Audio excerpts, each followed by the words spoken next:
Just gonna wait on here and see if anybody hops on. I'm a little bit late.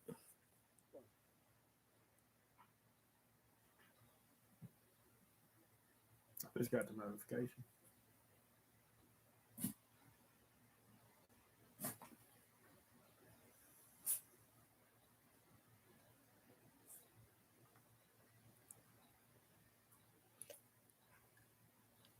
Just waiting to see.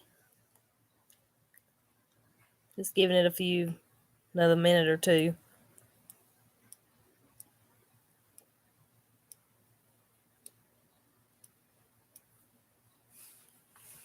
I'm a few minutes late. Like I said in the post earlier, if I could get my life together in time. Hey there, Michelle.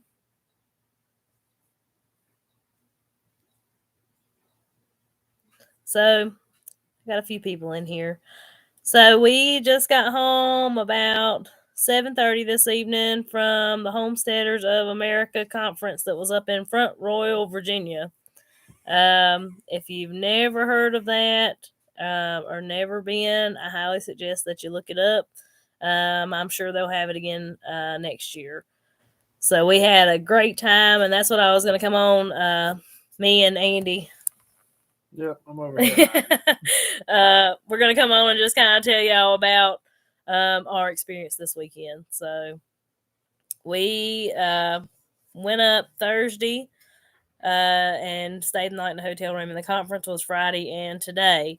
So we got to meet some of the big YouTubers and talk to them, and I guess it's just kind of surreal because you realize that they're just plain old people, just real people.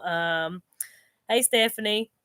And I think that's so. I got to talk to. Well, we talked to Joel Salatin. He was just kind of standing out there in the crowd, and we were just talking with him. That was pretty cool. Had a nice conversation with him. We got to talk to Justin and Rebecca Rhodes. They were real nice. Justin was a little bashful. As funny as that is with his videos and stuff, he seemed a little bashful. Rebecca was very talkative, and he was kind of, but you could tell he was a little bashful. But we talked to them. We talked to, hey, Tommy. We talked to Hoss Tools. Yeah, Greg with Hoss Tools. And Mama Hoss. Lord, we talked to them forever, y'all. Like, Andy and this man, you would think they'd known each other forever and ever, amen. But we got to talk to them, talk to the Redmond Real Salt people. I don't even remember that dude's name. Yeah, I don't remember. But he actually, so Andy was telling him about our hams that went bad. If y'all remember, well, I don't know, probably a month ago or whenever that was, I was telling y'all about our hams that went bad and we were questionable about the salt. So Andy got talking to the Redmond Real Salt people, and they actually are going to let us try some of their salt to cure one of our hams this winter to see, because they think it was the Morton salt that we used on those hams. Now, of course, they're going to say that because they don't sell Morton salt, but they did. They're going to let us try some. And I talked to Jill Winger, y'all, which I had one person comment on the post that I made with the pictures. So, y'all, okay, I'm 5'0", 5'0", very short. Jill Winger, y'all, she's got to be 6.5 foot tall. She's got to be. Like, she is so much taller than I am, and she's so much taller than she looks like online and stuff. But she is so tall. So, but I had a good time talking to her. She's super nice, super nice.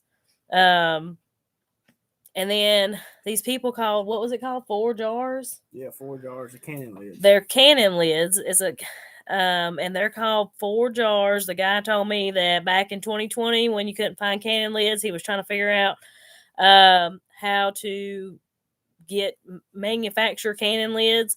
They actually gave me some to try. So whenever I get my camera or another phone or whatever I'm gonna do, whenever I get that squared away, I'm gonna make a video using those lids. They actually told me there's a guarantee because I have got my butt handed to me using anything but ball lids. You know how bad it hurts your feelings if you do all this work and then your jars don't seal, or you get them out of the pressure canner and they're buckled. Like, all these things have happened to me, and it just really hurts my feelings. So I'm a little leery of, other cannon lids besides ball. But then the ball lids just get thinner by the year. I don't know if y'all have noticed that, but I feel like they just get thinner and thinner, and the little seal gets thinner and thinner every time I get some. So I'm going to give those a try, and I'll have a discount code for y'all whenever they email that to me if you want to try them lids too. But they told me there's a guarantee, and if I had any of them buckle or anything, to call them, and they would make it right. So I thought that was pretty good. Hey, Randy. So we got to listen to a few speeches. So at the conference, they've got all these tents set up all over this fairground, and there are different people, at least 5 different people talking at the same time throughout the day. So we listened to a guy named John Moody. He wrote The Frugal Homesteader, but we listened to him. Learned a lot about weed control in the garden. He made a lot of good points. Some things. Something I'm going to share with y'all is he was talking about, the only time you really think about wood chips and mulch is in the spring when you're getting ready to do your garden, which is when we all really start thinking about it, because we're all panicking because oh my goodness, it's time to plant garden. And, he was like, go get your wood chips now, because nobody's looking for wood chips right now. So I thought that was a good point. And what else? I don't know. He was just talking about weeds and mainly weeds, and never letting it ever get out of hand, because that's when you let weeds grow and seed out, then that just creates more of a seed bank for the weeds in your garden. So if you create more seeds, you're going to create more weeds. And I think that's one thing we all have a problem with, at least us anyways. Right. Once you hit that certain time of year, it's like you're just over it. But that's when you really need to be in it the most, keeping the weeds out, right? Doing something with it. And then what was that other guy's name? Hutchinson? I can't remember his name. So we listened to a guy, his last name was Hutchinson. I can't remember his first name, but he was talking about growing like rice. This dude lives in Central Virginia and grew rice in a raised bed this past season and has his own rice. Like, I thought that was way cool, because I thought rice had to be flooded and all that, but there's certain varieties that don't have to be flooded. But he was talking about growing all the grains and stuff, and how much to like feed the livestock we have here. What did we figure with him? About an acre of grains? Well, no, he said an acre of grains to feed a family of 4. That was just eating what you would eat. That ain't count your animals. I don't think that counted your animals. Oh, okay. But that was real cool, because he was talking about growing barley and wheat and all this on like a super duper small scale, just for like the small homesteaders. So, it got our wheels turning a little bit with that. And then today we listened to Beth and that's terrible. The Daltrys. I don't think you said that right either. But they're from Ohio, and they wrote The Independent Farmstead. Y'all, now you talk about learning something and really getting a kick in the tail and waking up like we really think there's some things here that we're going to change the way we're doing things. They really made a good point about making your animals work for you, and they should feed themselves, whether it be off of your table scraps or from the extra milk from the cow and all this stuff. Like, he's like, your farm should feed itself, and he made a lot of good points. So that's some things we're really going to be figuring on and talking about this winter. So that was very eye opening, I thought, and I'm gonna get that book. You want to say something? I was gonna talk about that other guy, the Hutchinson guy. Oh, okay. Of course, y'all know the interest I took in growing that heirloom corn and stuff that we grew this year. I'm not really sure what sparked it, but for some reason I've been wanting to grow some type of heirloom wheat. And I don't know anybody that grows any heirloom wheat. So I was looking online, I guess it was last week, and you can't just go online and find bulk heirloom wheat. Like it's, I don't know, I can't find it anyways. So when this guy started talking about it, I kind of felt like we went right into the perfect meeting because he started talking about all this stuff, and really we didn't even have a clue what No, we that just meeting was going to be the about. kids were in a class. They got to take a class, and so while they were in the class, we had to find something to do. So we went to this guy's tent. And we went to that tent and just started and sat down and started listening. And he started talking about all the heirloom varieties of wheat, and it kind of even made me interested in it even more because I really don't know what I would do with the wheat. I know, I mean, of course, I would try to grind some flour and stuff out of it, but I just want to do it because nobody grows that stuff anymore. And he was saying, what was it, over 500 varieties of wheat But you can't get that your used hands to be on. like that was listed in, I think, just the early 1900s now, and there's only 50 heirloom varieties that you can get seeds for now. So that many varieties have been lost over time. And I mean, I don't know if that's a good thing or bad thing. They may have been lost for a reason, but the funny thing that we noticed with this heirloom corn was how much better it done versus the hybrid corn. And he said the same thing with the heirloom wheat, that the yields and the way it just does better for whatever reason. It does better, and they taste better. Like he was saying, the heirloom grains taste a whole lot better when you make flour out of them. So I don't know, it may be something. Matter of fact, Megan don't even know this yet, but I just Oh ordered my some heirloom gosh. wheat. I finally found a spot where I could buy about 20 pounds of it, and I just ordered it. Where are you gonna plant it I don't know. I planted up there where the corn was, I guess.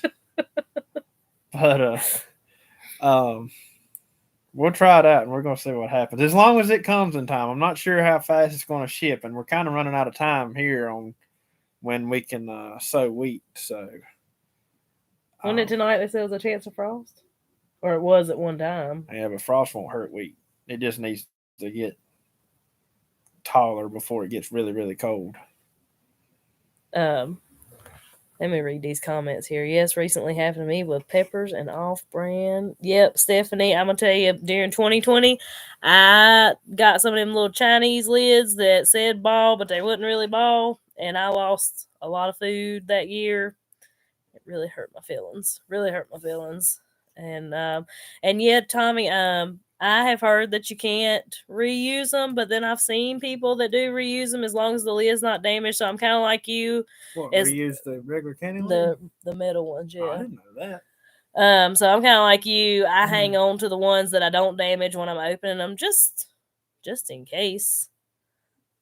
Um, and and Stephanie, yeah, I'm a believer. I'm a believer in ball too. That's why I was kind of leery, like with these people, and they wanted me to try them, so I'm gonna try them. And they got a And lifetime guarantee. She yeah, said. and they got a guarantee on them, so And we're gonna see they also have what how is it goes. a little bit of What? stainless in the lid to keep Yeah, it from rusting. they're supposed to be rust free. They're supposed to have a little stainless mixed in with the aluminum or something like that. Um, So we'll see. I'm interested to see. And then, we were going to be a part of this farm festival that was up this way. It was supposed to be October the 1st. It ended up getting rained out because of the hurricane. So we weren't able to make it. They rescheduled it for today. And I think I had a couple folks come by. And if they see this video, I sure do hate that I missed them. We actually heard that somebody yeah, come we from heard some 4 hours people away. was looking for us, and where they rescheduled it, we had these tickets to the Homesteader thing, and they were non-refundable. My hotel was non-refundable at that point, and you know, we had to miss that festival this year, unfortunately. Um, but we really, got some fire under our tail and got some things to think on this winter. What we're gonna do here. Got some more chickens to work on this week. We got about 75 left. I won't do 75 this week. It'll just be, a little here and there. It'll be what it'll be. Um, yeah, I'm interested to see too, Stephanie. I'm just real like standoffish. Like I'll believe it when I see it, just because of that happened a couple years ago. And tell them how thick they are. But they are thick and they're heavy. And they're very and heavy. the seal on them is very thick. So we'll see. We'll see how it goes. Um, but yeah, the main thing we got going on here, we've got we had to resow our salad patch. I don't think I told y'all that. I don't know if it drowned it or what happened, but y'all remember the salad patch video a while back? Well, it never came up. Well, come to find out, the lady who, so long story short, the lady we get a lot of seeds from is family. She had these seeds over there. I didn't know anything about it.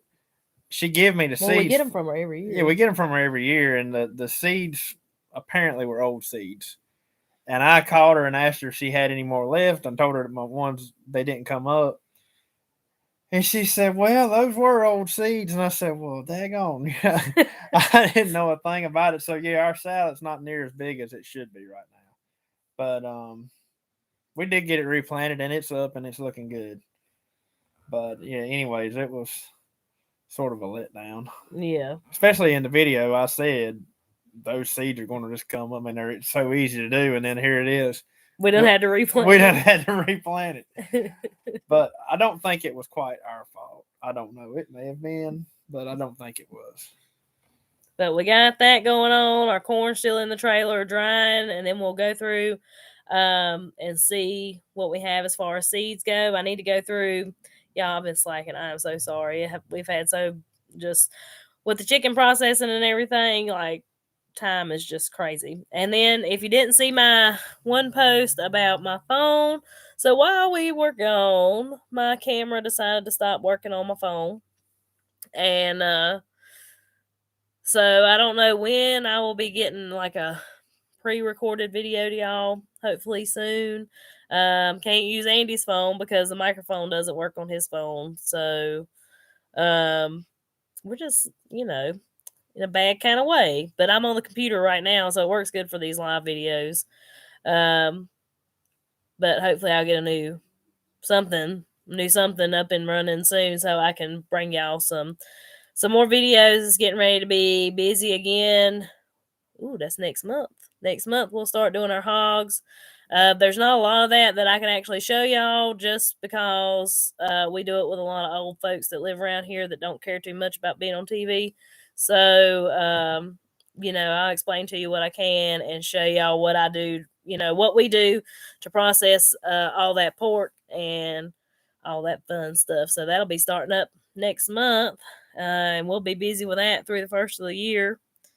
And then we'll breathe a little bit January and February. A little bit. Maybe I'll actually have some time Hey, to run a Linda sawmill. from California. Woo. Other side of the country. Yep. There was some people there today, or this weekend at the conference that were from Washington State. Yeah, that was talking or whatever and come to the show.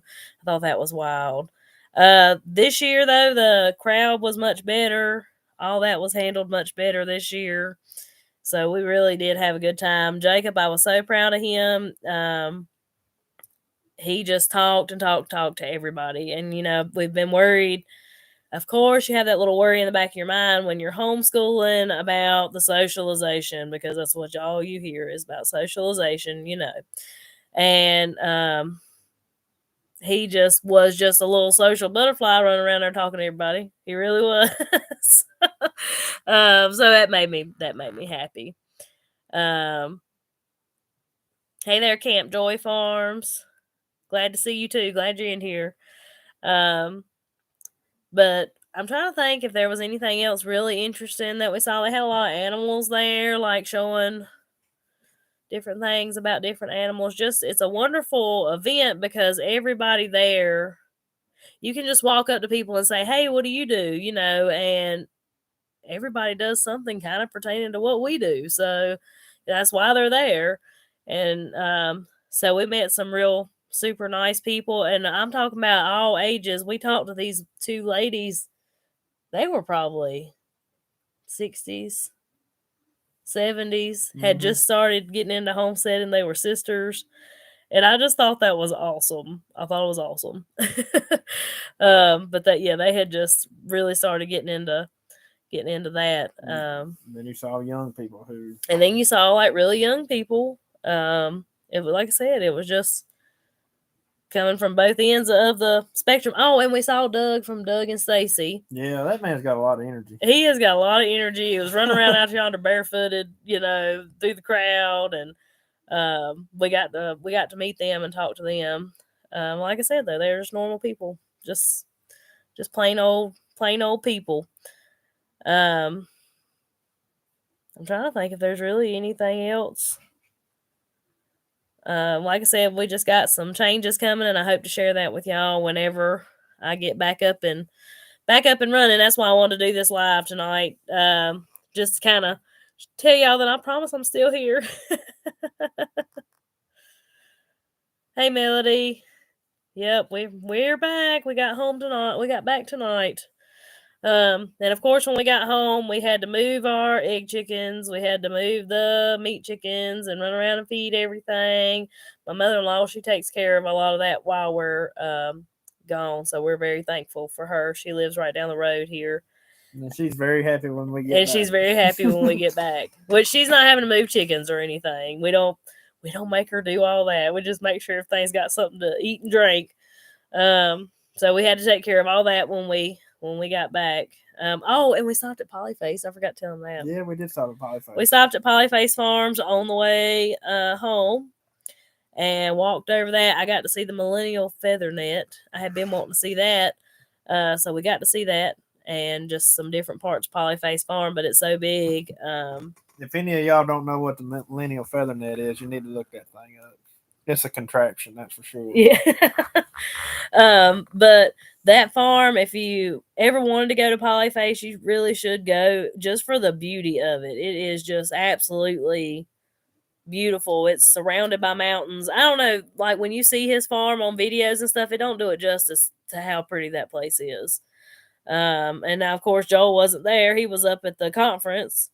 If you didn't hear at the beginning, we got to talk to him, and he was super friendly. We talked about chickens and farmers markets and all this stuff because apparently he's the same as I am and just don't fool with farmers markets. So that was pretty neat. But we got to see that Millennial Feather Net. We got to see his brooder house. We got to see what he calls the racking house with the rabbits and the chickens. We got to go in his store, and we actually bought us some sausage links because most of the stuff he has in his store we have here of our own, meat and stuff. But we don't make sausage links, so we got us some sausage links, and they were really, really good. That's what we had for supper tonight. That's something we've missed while we were gone. Usually when we go somewhere, we stay in like an Airbnb or something. So I have a kitchen and I cook still, and we still have our normal food. Well, we were in a hotel, and our bodies are like, we're starving tonight when we got home, even though we've been eating. We just ain't been eating the good stuff. So we had a good time. But yeah, so hopefully I looked on Verizon's website. If I get a phone just like my phone that I have, it's not too bad. So I think I'm just gonna go on there and order me another phone exactly like I've got, because them iPhone 14s, I looked on there, them things like $1,500. I ain't about to get one of them. Not for me to drop it the first day that I have it and bust it. So, because that's what happens. That's what happened to the phone that I have now. It's cracked all to pieces. Not from recently, not because it's so old, but literally the second day that I had it, I dropped it. Had a case on it and everything. I dropped it and it just like shattered. And I refused to go buy another one because I just bought that one. So, but yeah, I think that's my plan. Hopefully, I can be getting some videos out to you soon. Excuse me. And I'll when that comes around, I'm gonna talk to y'all about some of the changes that we're gonna make around here with the chickens and things, because I'm gonna tell y'all what, them darn chickens is eating us out of house and home. The egg chickens, the meat chickens is expected them to eat you out of house and home, but the egg chickens are just, we're gonna have to make some changes with them little fellas out there. But do you have anything else to tell them? I don't think so. But well, y'all, hopefully, like I said, I will be back soon. Hey, Norris Family Farm, hello. Hopefully I'll be back soon making videos. If worst comes to worst, you'll have to listen to me on these live streams on this computer.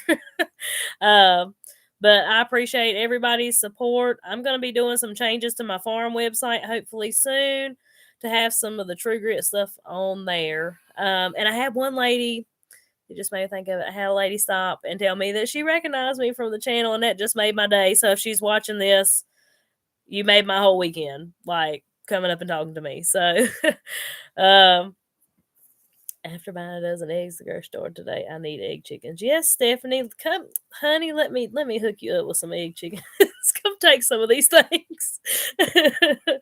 uh, but hey, Outdoor Power Tech, howdy, howdy. Love Uh, y'all's channel so much. thank you so much. Thank you. Um, but yeah, I think we're gonna be thinning out some of my egg. $4.89 a dozen. Dang, were those for like brown eggs? What kind of eggs were $4.89 at the grocery store? I'm just curious because I don't even look at them when I'm there, so that's why I'm wondering if they were like just the brown eggs or like the Food Line brand eggs. Um, I know they're going up. That's what I've heard. I had to go up on mine because of the feed. Unfortunately, because they do. Um, Loved your video on the chicken process, and I do mine too, but usually just extra roosters. Awesome, that's awesome. And you said, "Oh no, that's just the cheapest grocery store brand." Wow, That's what I'd heard people saying. wow. I guess I should start looking because that's almost what I charge for mine. That's crazy though. That's crazy. Hey there, whole new perspective. Um, that is crazy though. That blows my mind. $4.89. Wow. Wow, wow, wow. So, I mean, I have heard like if you get two chickens for every person in your household, that you won't have any table scraps.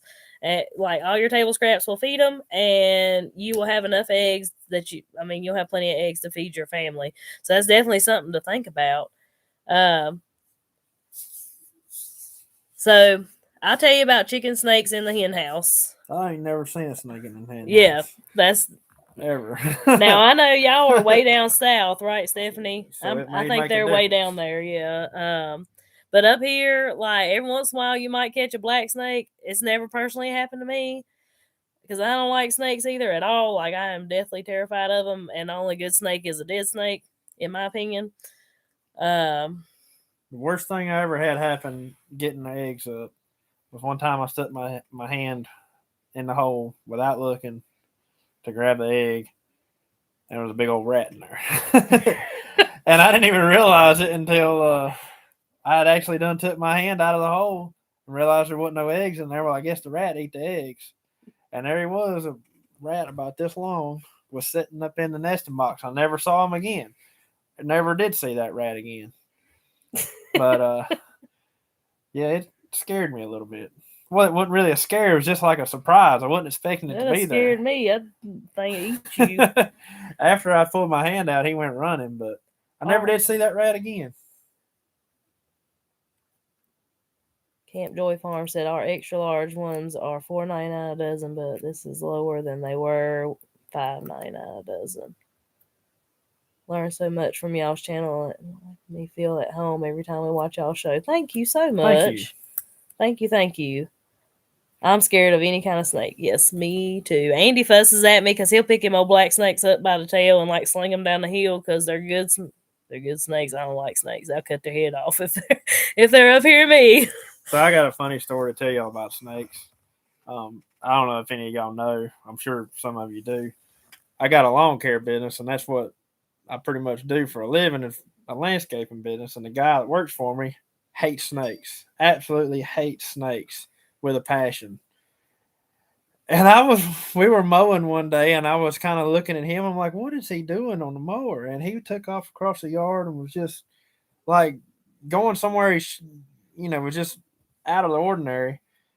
And after we finished up mowing that yard, I was like, what was going on over there? He said, man, I was chasing a snake down. I said, you were chasing a snake. Like you was going through all that trouble just so you could kill a snake. And he said, man, I can't have no live snakes around me. And I mean, it was a black snake. And me, like I said, I leave black snakes alone. As long as they're not in my way, I leave those snakes alone. But now poisonous snakes a different story. But Yeah, he was going out across the yard just wide open after on the mower after this snake. And I was like, well, whatever floats your boat. But yeah, they don't bother me that bad. But yeah, I know some people plumb terrified of snakes. I'm one of them. You're one of I'm them. one of them. But yeah, so but luckily here, but now down south, because I have a lot of people comment on my videos, like asking if we're concerned of snakes and stuff when they see my youngins run around barefooted. I mean, we have snakes. Most times, snakes are more scared of you than we are of them. They say so. We don't have a huge problem now. I know, like down in Florida and like deep south places. I know y'all got some like big snakes. We ain't got nothing like that. Thank goodness. Mm-mm. No, thank you. Um, but well, y'all. Anyways, I guess I am gonna go take me a shower and stretch out for a little bit. We are pooped, and we're gonna, like I said, got a few chickens to process over the next coming days, and I'll be glad to get those out of here. That sounds terrible, but I will be glad to get those done. So, anyways, well, till I get my camera fixed or till I decide to do a live again. I enjoyed talking to all of y'all. It's always great to hear from everybody. Always remember, you can shoot me an email if you want to say hello or whatever at hello. This is going to sound really confusing. Hello at thelawsonfarm.com. With all that talking, it sounded confusing. But yeah, if you want to send me an email and say hello, you know, I love hearing from everybody. And if I don't email back, email me again because sometimes I look at it and it just so anyways, all right, y'all have a good night and we'll talk to y'all next time.